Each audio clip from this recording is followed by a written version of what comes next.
तालुक्यातील शिरूर सर्कल या ठिकाणी ओला दुष्काळ जाहीर झाला पाहिजे ही मागणी निमगुळ ग्रामस्थ करत आहेत। या वर्षी मोठ्या प्रमाणात अतिवृष्टी किंवा पाऊस झाला आणि या ठिकाणी कापूस किंवा मक्का हे जे पीक होतं या पिकाला आम्ही मोठ्या प्रमाणात रासायनिक खत बी बियाणे कीटकनाशक यासाठी खर्च केला आणि ऐन तोंडावर आलेला घास या वेळेला आमचे सगळ्या कापूसच्या कैऱ्या काळ्या झाल्या, फुलफुगडी गळाली किंवा एक लाल्या रोग आला।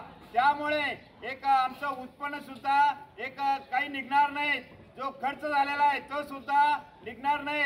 शेतकरी हतबल झालेले आहेत, चिंताग्रस्त झालेले आहेत आणि या शेतकऱ्यांना काहीतरी सरकारने मदत करावी या हिशोबाने आम्ही निमगुळ ग्रामस्थ आणि सरकारला विनंती करतो की आमच्या शिरूर सर्कल मध्ये ओला दुष्काळ त्वरित जाहीर करावा आणि आम्हाला पुढे रब्बी पीक घ्यायचं आहे।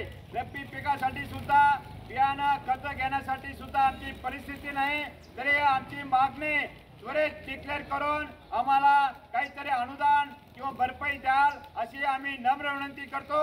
पुण्याच्या शिरूर परिसर मध्ये ओला दुष्काळ, शिरूर परिसर मध्ये ओला दुष्काळ।